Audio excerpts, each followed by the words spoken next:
সিলসিলাতিন যারউহা ৭০ যিরাআন ফাসলুকু।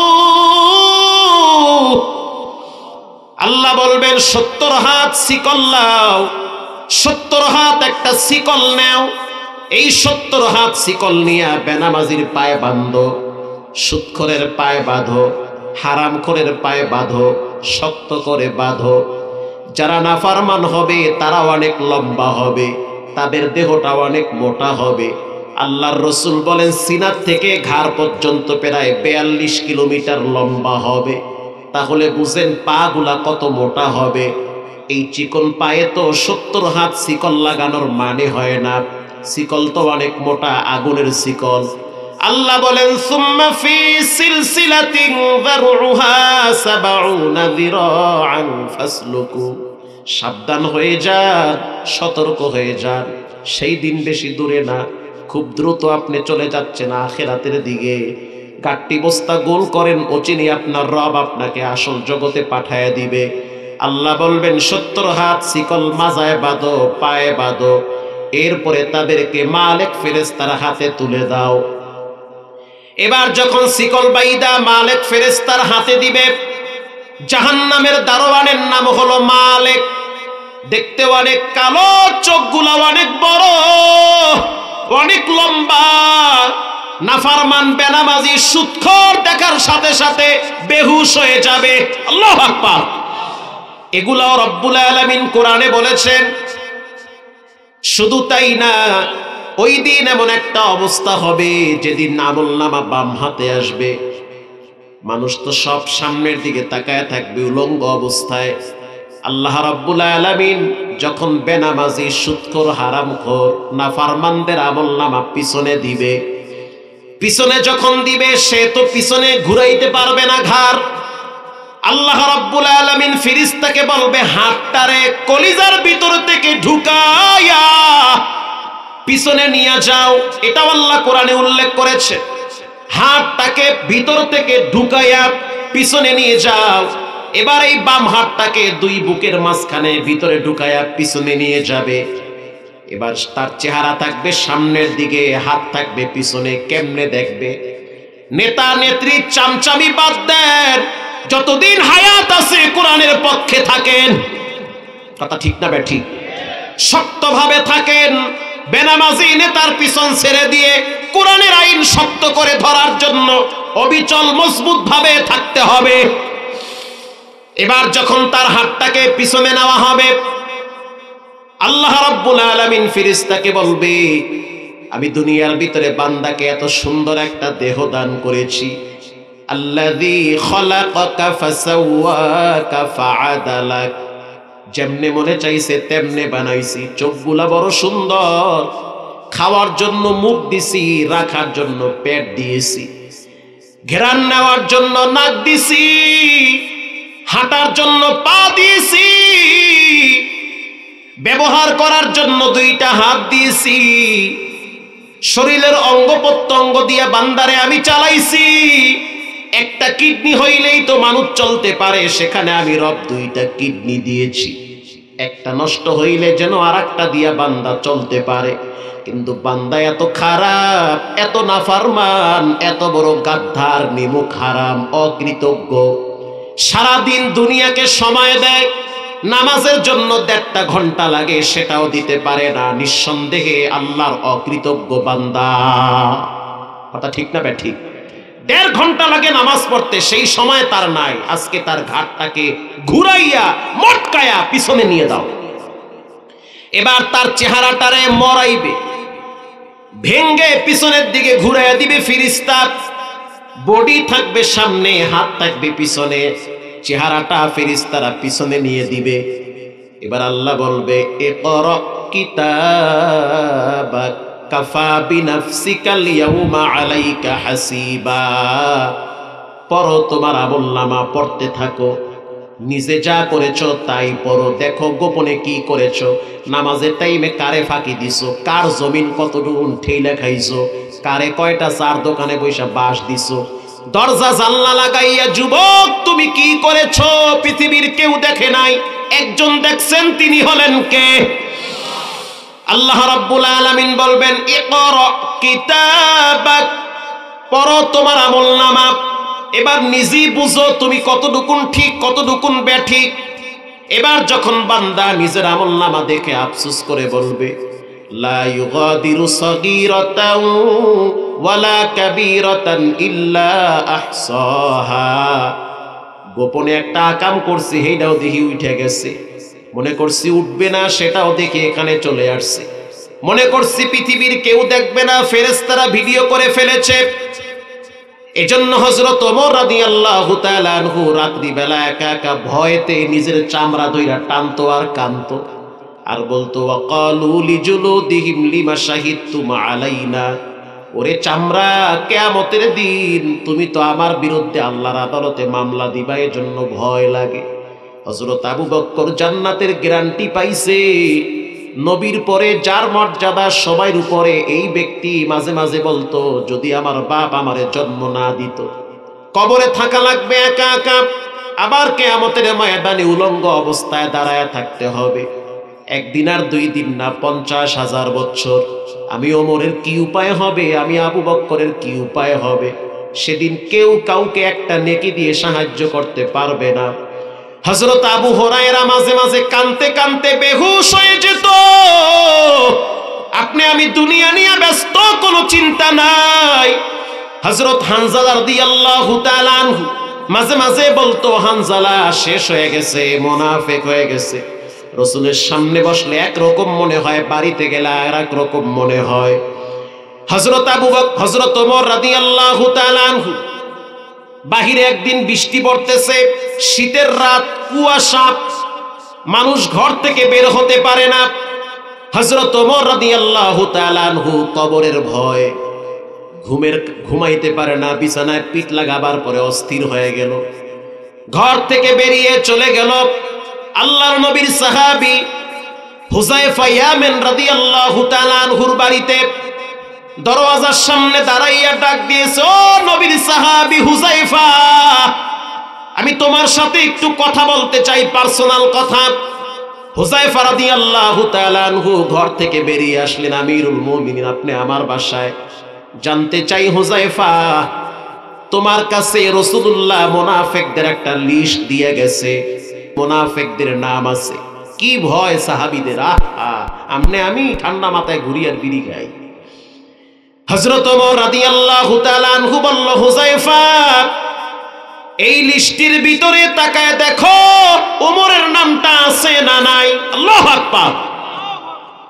যেই ওমর সম্পর্কে রাসূল বলেন লাউ কানা বাদি নাবিয়ান লাকানা উমর, আমার পরে কেউ যদি নবী হইতো রব্বুল আলামিন হযরত ওমরকে নবী বানায় দিত। আল্লাহর রাসূল বলেন ওমর ফিল জান্নাহ, ওমর হলো জান্নাতের মেহমান। সেই ওমর মৃত্যুর আগে আগে ভয় অস্থির হয়ে গেল যে আমার কি উপায় হবে, আমাকে একাই যেতে হবে লম্বা সফরে। এরে হুযায়ফা তাকায়া দেখো মুনাফিকদের লিস্টিতে আমার নাম আছে না নাই। হুযায়ফা রাদিয়াল্লাহু তাআলা আনহু বলে, আমিরুল মুমিনিন স্পর্শকাতর বিষয়, আপনি তো জানেন রাসূলুল্লাহ আমাকে কি বলেছে বলেন। হযরত ওমর বলতেছে রাসূলুল্লাহ বলেছে এই লিস্ট যেন কাউকে না বলা হয়। তো এবার আপনি বলেন আমি কি রাসূলুল্লাহর কথা অমান্য করতে পারি? আমি কি বলবো যে আপনার নাম আছে না নাই? হযরত ওমর বলল না, বলার দরকার নাই, আমি চলে গেলাম। আল্লাহু আকবার। কিন্তু কলিজার ভিতরে এতটাই ভয়, না জানি মুনাফিকদের লিস্টে আমার নাম আছে না নাই।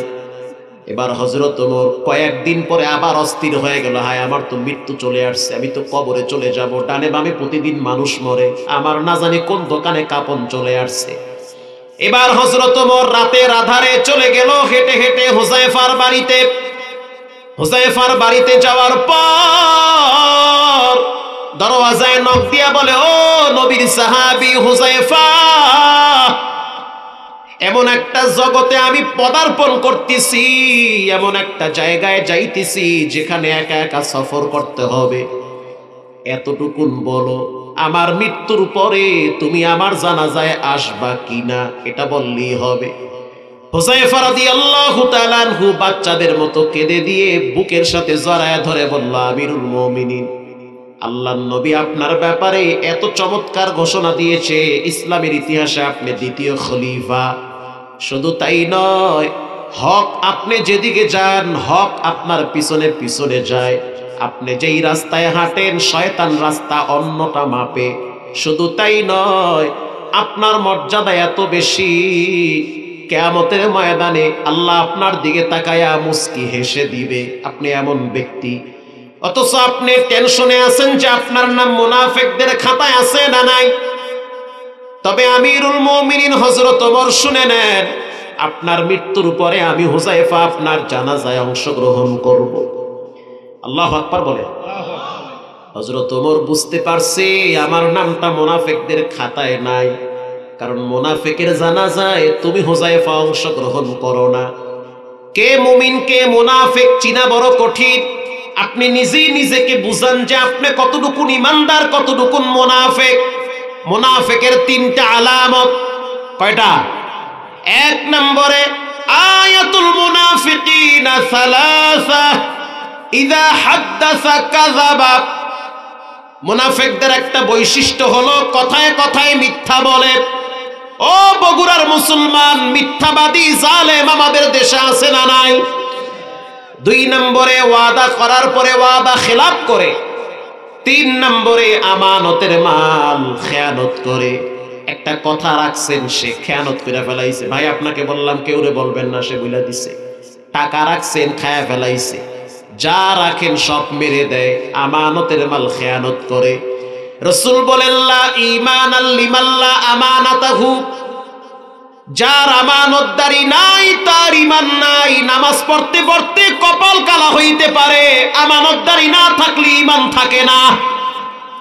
আমানতদারি হন, আমানতওয়ালা বান্দা হন।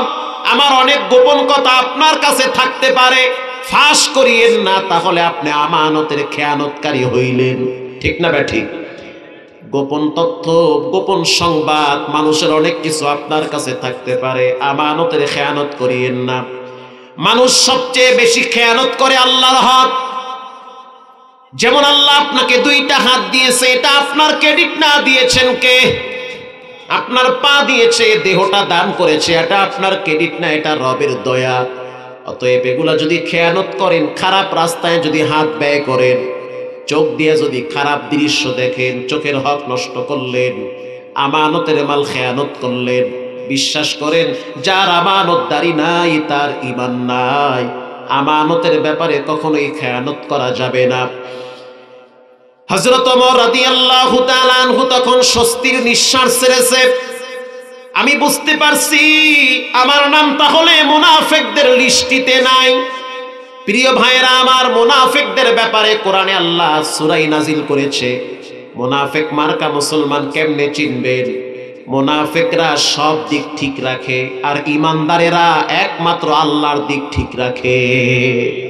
ঠিক না ব্যাঠিক? সব দিক ঠিক রাখে। সার্বভৌমত্বের মালিক কে? আরো জোরে বলেন। এ জমিনের মালিক একজন, তিনি হলেন কে? ইন্নাল্লাহা আলা কুল্লি শাইইন কাদির।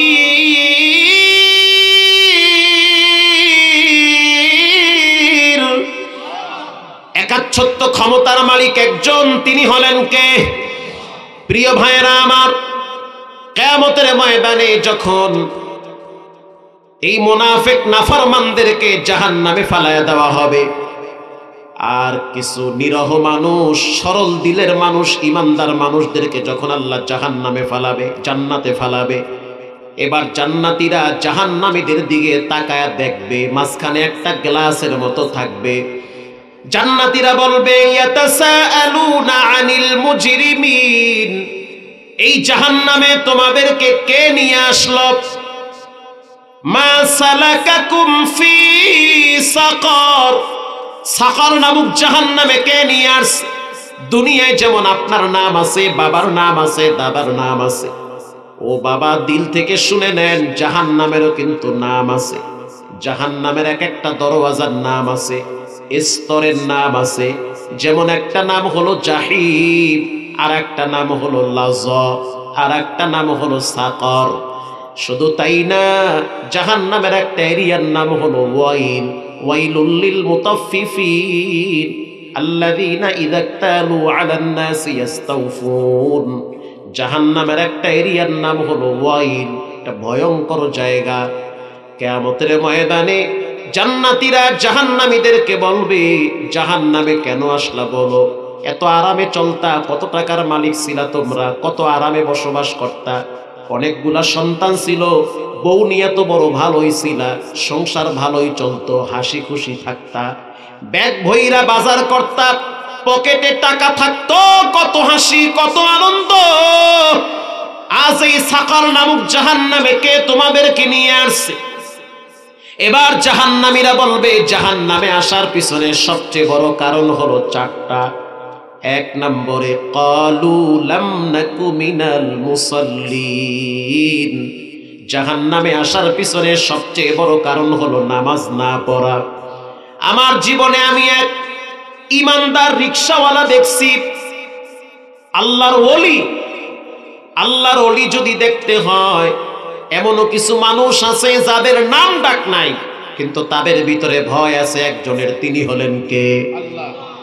রমজান মাস, খতমে তারাবি পড়াচ্ছি মোহাম্মদপুরে। কদরের রাতের 2-3 দিন আগে চকবাজার থেকে কিছু সামগ্রী ক্রয় করলাম গ্রামের মানুষের জন্য, লঞ্চে পাঠিয়ে দিব গ্রামে। তো সেই চকবাজারের সামগ্রীগুলা একটা গাট্টি বাইদা কোলে নিয়ে বসে আছি রিকশায়। মাঝখানে ড্রেনের কাজ চলতেছে রাস্তায়, এই পাশে রিকশা ওই পাশে রিকশা, সামনে অনেক জ্যাম, রিকশা সামনে আগায় না। ডান পাশে রিকশা যাইতেছে আস্তে আস্তে, বামের রিকশা আস্তে আস্তে যায়। তো আমার ডান পাশে যেই রিকশাটা, সেই রিকশাওয়ালা হলো বৃদ্ধ মানুষ, বয়স্ক মানুষ, দাড়ি প্রায় 3 ভাগের 2 ভাগ পেকে গিয়েছে, গামছাটা কোমরে বাইদা ঠান্ডা মাথায় আস্তে আস্তে পেট্রোল দিতেছে। রমজান মাস, ঘাম বেয়ে বেয়ে পড়তেছে। রিকশার ভিতরে 2 জন ভদ্রলোক বসা, প্যান্ট শার্ট টাই পরা ভদ্র মানুষ, অফিসার মানুষ। তারা কি বলতেছে আমি শুনতেছি, কারণ একেবারেই পাশাপাশি রিকশা। জ্যামের কারণে রিকশার সামনে আগায় না। ইতিমধ্যে আসরের নামাজের আজানের ধ্বনি কানে ভেসে আসলো। যখন আজানের আওয়াজ কানে আসলো, এবার রিকশাওয়ালাকে দেখলাম আস্তে করে সামনের চাকাটা কাইত করে ডাইনে চাপায় দিল। আমাদের জ্যামটা এখনো পর্যন্ত কাটে নাই, আমরা ওখানে বসে আছি, তাকায় দেখতেছি ডাইনে চাকা চাপায়া দিয়া রিকশাটা সাইড করে বলতে আছে, স্যার আমি আর যেতে পারবো না, আপনারা নেমে অন্য রিকশা নেন। 2 জন স্যার বলতে আছে, চাচা রাগ করিয়েন না, ভাড়া বাড়ায়া দিব, সামনে চলেন। সদরঘাটে আমাদের বস দাঁড়িয়ে আছে, আমাদের অপেক্ষায় আছে, সে টেলিফোন করতেছে, রাগ করতেছে, কেন দেরি হয়, আমরা তো জ্যামে আছি, চাচা তাড়াতাড়ি চালান। রিকশাওয়ালা বলতে আছে, তোমাদের বস তোমাদের কি ডাকতেছি, আর আমার বস আমারে মসজিদে ডাকে।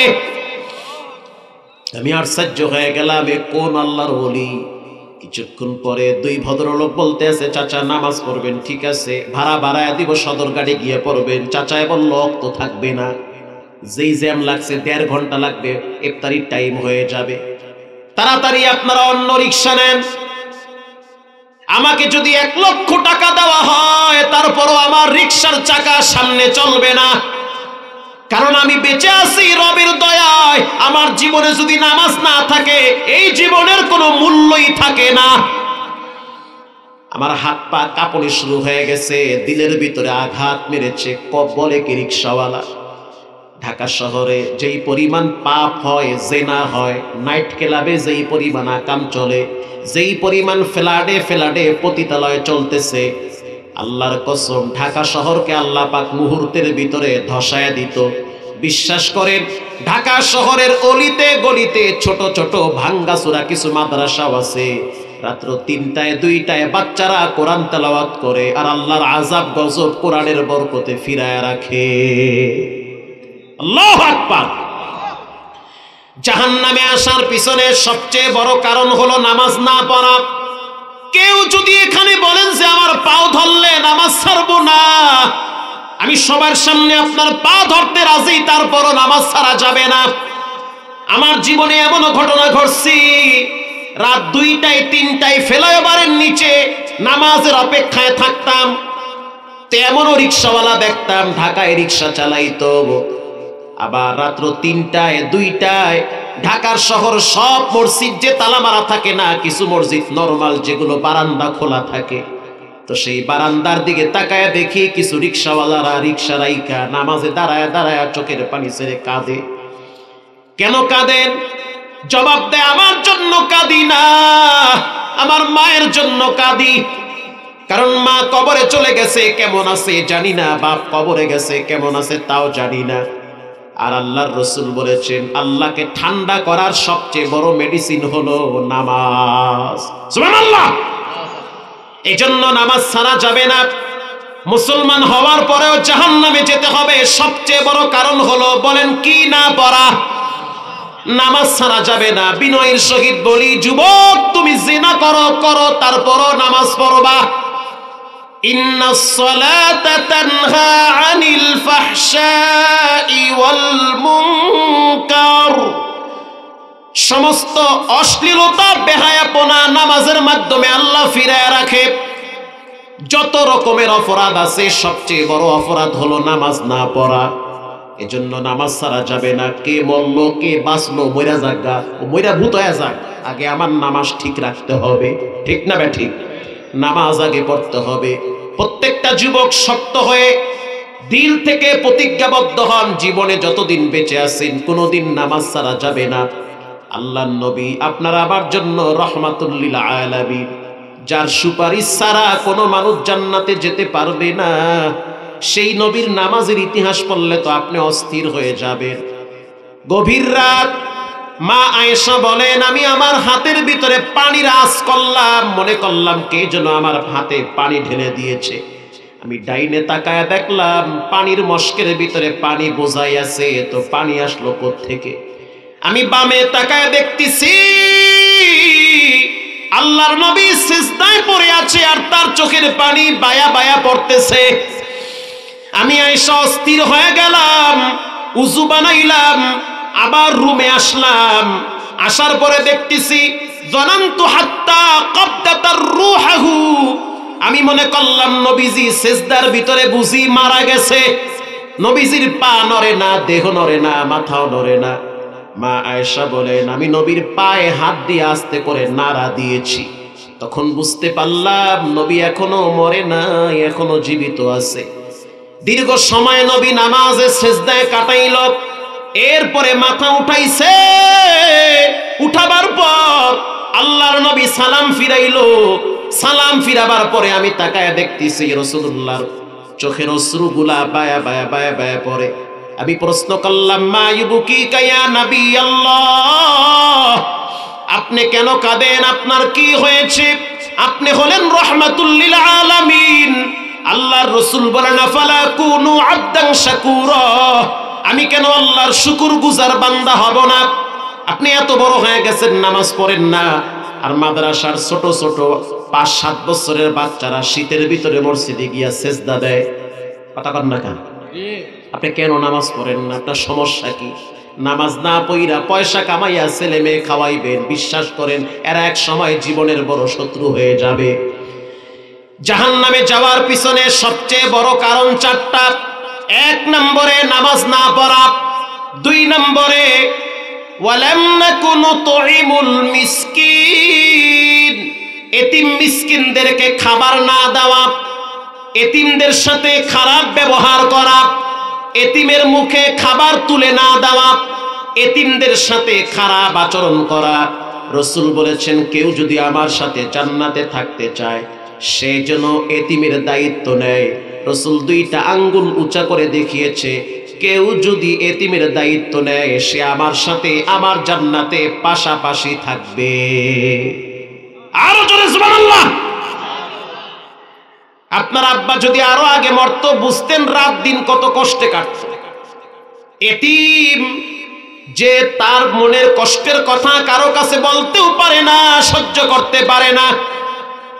আনাস ইবনে মালিক রাদিয়াল্লাহু তাআলা আনহু বলেন, নবীর কাছে একজন গ্রাম্য সাহাবী এসে বলল, হুজুর আমার কলিজাটা অনেক শক্ত, পাথরের মতো হয়ে গেছে, এমন একটা আমল শিখায়া দেন আমার কলিজা যেন নরম হয়।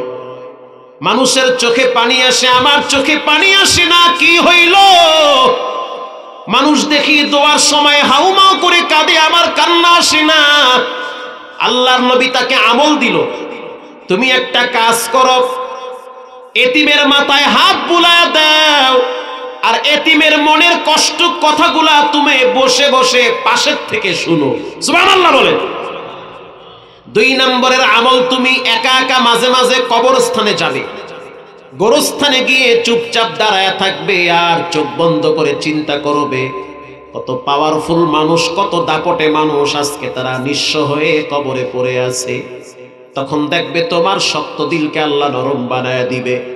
এতিম মিসকিনদেরকে খাবার না দেওয়ার ব্যাপারে যাদের ভূমিকা থাকে তাদের ঠিকানাও হবে জাহান্নামে।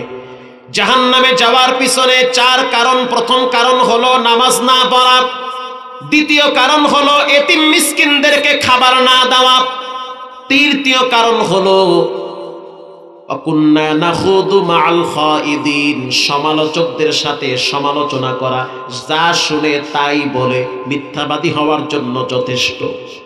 হংস কয় কি দুনিয়ার দুনিয়া নাই, দুনিয়া গেছে, সব শেষ হয়ে গেছে। কি ইমাম সাহেব দেখছি এক মহিলার লাগে গল্প করে, তুমি কি দেখছো? না হুনছি। কাটতে হুনছো? হুনছি, আমার বাড়িতে যেই লোক প্রতিদিন গরুর দুধ দিয়ে যায় হের কাছে, ভাই দুধওয়ালা তুমি হুনছো? কয় আমি হুনছি, দেখি নাই। কাটতে হুনছো? ওই 4 দোকানে গিয়ে হুনছি। 4 দোকানে গিয়ে কইলাম কাটতে হুনছেন? কয় যে কইছে এই লোক তো এলাকায় খায় না, দূরে খায়। এই হোনার উপরই চলতে আছে। রাসূল বলেছেন যা শুনে তাই বলে, মিথ্যাবাদী হওয়ার জন্য যথেষ্ট।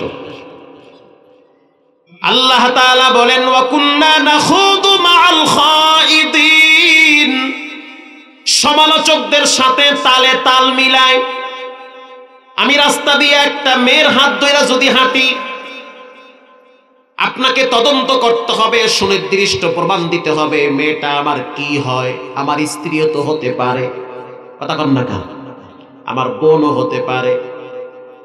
অতএব সুনির্দিষ্ট প্রমাণ ছাড়া দেখবেন আর বাজে মন্তব্য করবেন, জাহান্নামে যাওয়ার জন্য যথেষ্ট হতে পারে। 4 নম্বরের কারণ ওয়াকুন্না নুকাযযিবু বিয়াউমিদ্দিন, কিয়ামতের ময়দানকে অস্বীকার করা। এই সমস্ত মানুষগুলাকে জাহান্নামে নিক্ষেপ করা হবে। জাহান্নামের আগুনকে রব্বুল আলামিন 3 ভাবে প্রজ্বলিত করেছে। প্রথম ছিল সাদা, এরপরে হয়েছে লাল, এখন বর্তমান জাহান্নামের আগুন হলো একেবারে কালো। জাহান্নামের আগুনে যাকে একবার ফালানো হবে, আল্লাহ বলেন আল্লাতী তাত্তালিউ আলাল আফইদা, শরীরের যে কোনো অঙ্গে লাগার সাথে সাথে কলিজা ভুনা হয়ে যায়। রানা প্লাজা যেদিন ভেঙে পড়েছিল, এর পরের দিন আমি দেখার জন্য গিয়েছিলাম, তখন আমি কেরানীগঞ্জ কলাতিয়া বাজারে জুমা পড়াইতাম ঢাকায়। তা আমি টর্চ লাইট নিয়ে গেছি, শুকনা খাবার খেজুর নিয়ে গেছি, রুটি নিয়ে গেছি, মাম পানির বোতল নিয়ে গেছি, জানি ওখানে এগুলো খুব বেশি প্রয়োজন।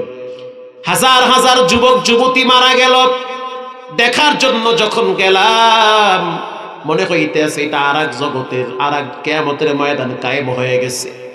এমন এমন মানুষকে বের করতেছে যার পা নাই, পা কাইটা বের করা লাগছে। এমন যুবককে দেখছি যার 2টা হাত একটাও নাই, কাইটা বের করা লাগছে, দেওয়ালে আটকে পড়ছে, টান দিলে নারী বুড়ি বের হবে, বাঁচবে না। ডাক্তার কাইটা কাইটা দেহটাকে বের করেছে, হাত যাক পা যাক, তারপরেও যেন বেঁচে থাকুক। এমনও সেখানে অসুস্থ ব্যক্তি দেখছি যে বলেছে যে হুজুর ওখানে নিজের ঘাম নিজে চাইটা চাইটা খাইছি, নিজের রক্ত নিজে চুষে চুষে খেয়ে পানির পিপাসা নিবারণ করেছি। কিয়ামতের ময়দান দেখি নাই কিন্তু শুনছি। রানা প্লাজা ভাঙ্গার পরে আমরা কিয়ামতের ময়দান চোখ দিয়ে দেখছি। আল্লাহু আকবার। নিমতলিতে আগুন লাগছে, কত মায়ের সন্তান পুড়ে এখনো বেকা হয়ে আছে। বার ইউনিটে গিয়া দেখো বারান্দায় কত যুবককে আল্লাহ হাত পাও বেকা বানায় আগুনে পুড়ে ফালায়া রাখছে। যেই রুমটায় শুয়ে আছেন গ্যাস সিলিন্ডার বাষ্ট হয়ে যে কোনো টাইমে পুরা দেহকে পুরে বেকা বানায় ফেলাইতে পারেন কে? আল্লাহরে ভয় করেন, নামাজ ধরেন। তারাশ নামের একটা থানা আছে সিরাজগঞ্জে, ওখানে এক যুবক রানা প্লাজায় চাকরি করত। সেই পত্রিকার কাট করা আমার কাছে এখনো আছে, আমি সেখানে উপস্থিত ছিলাম। এমনও হয়েছে ওই ছেলেটার হাত পড়েছে মিশিংয়ের ভিতরে, একটা হাত পড়ছে মিশিংয়ের তলে, আর একটা পড়ছে সমতল জায়গায়। হাত বের করতে গেলে টাইনা বের করা লাগে, হাত বের হবে না, বরং এখান থেকে ছিঁড়ে পুরাটা বের হয়ে যাবে, এমন ভাবে চাপা পড়েছে। আবার পিছন থেকে আগুন লাগছে, হাত পুড়তেছে। নিজে বুঝতেছে আমার হাতে আগুন লাগছে, বাঁচাবার কেউ নাই। এমন এমন সময় আপনার আমার জীবনে যেতে পারে যখন পৃথিবীর কেউ সহযোগিতা করতে পারে না, পারেন একজন, তিনি হলেন কে? হাতে আগুন লাগছে, সাংবাদিকরা দাঁড়িয়ে আছে, সেনাবাহিনী ভিতরে ঢুকছে, ফায়ার সার্ভিস ভিতরে ঢুকলো, দমকল বাহিনী ভিতরে ঢুইকা কত মানুষকে বাঁচাবার জন্য চেষ্টা করতেছে, কিন্তু রোগী দেখতে দেখতে ভালো মানুষ অসুস্থ হয়ে যায়। ওখান থেকে এক যুবককে বের করলো, নাম হলো আব্দুল ওয়াহাব। একে যখন বের করা হইল, তার মুখে দুইটা আওয়াজ এমন জোরে জোরে ছিল যেটা মানুষ এখনো বলে যেটা কেমন আওয়াজ। ওই আওয়াজটা এখনো আমাদের কানে ভাসে। সেই আওয়াজটা হলো, মা তুমি আমাকে মাফ করে দাও, আল্লাহ তুমি আমারে ক্ষমা করে দাও। এই দুইটা আওয়াজ তার মুখে সব সময় খালি জিকিরের মতো ছিল। এনাম মেডিকেলে যখন সময় রাখছে, সাংবাদিকরা প্রশ্ন করলো, যুবক তুমি এই দুইটা আওয়াজ বারবার কেন দাও? যুবক এবার বলতে আছে, আমি আমার মায়ের কাছে ক্ষমা চাই, মা যেন মাফ করে দেয়। কারণ আল্লাহর রাসূল বলেছে, মা যদি কষ্ট পায়, আল্লাহ নাকি কষ্ট পায়, তার নাকি কবরে আযাব হয়, মরার সময় নাকি মুখে কালেমা আসে না। তো ভয় আছি, না জানি এখনই মারা যাব। এজন্য আমি বারবার বলছি, আল্লাহ তুমি আমারে মাফ করে দাও, আর বলেছি মা তুমি আমারে মাফ করে দাও। সাংবাদিকরা যুবককে প্রশ্ন করলো, যখন তুমি বিধ্বস্ত জায়গায় ছিলা তখন কি মনে পড়েছে? তখন যুবক বলল, আমি বারবার আল্লাহকে বলছি, আল্লাহ যদি একটা বার বাঁচতে পারি জীবনে আর কোনোদিন নামাজ ছাড়বো না। আল্লাহু আকবার বলেন। এজন্য পায়ে হাত দিয়ে বলি, অনুরোধ করে বলি, নামাজ ছাড়া যাবে না। যার নামাজ নাই আল্লাহর সাথে তার কোনো সম্পর্ক নাই। বড় পীর আব্দুল কাদের জিলানী উয়ুনুল হিকায়াতে লেখেন, মুফিজুত তালিবিনে আসছে যে নামাজিওয়ালা ব্যক্তিদেরকে বেনামাজির গোরস্থানে দাফন করবা না, কারণ বেনামাজির কবরে শাস্তি দেয় কে? যুবক ভাইয়েরা, আবার মুরব্বী বাবারা, আজ থেকে তওবা করে নেন, জীবনে নামাজ ছাড়বো না, হারাম খাবো না, জাহান্নামে যাব না, জান্নাতের প্রত্যাশী। পাক্কা নিয়ত করে নেন, নামাজ ছাড়বো না, হারাম খাবো না, মা বাবার সাথে বেয়াদবি করবো না। দিলটা যদি নরম থাকে, তওবার নিয়তে দুইটা হাত আল্লাহকে দেখায়া দেন। নারায়ে তাকবীর। আয় আল্লাহ, এই হাতগুলা জীবনে একবার খানায় কাবার গিলাফের সাথে হাত লাগায়া দেন, বলেন আমিন।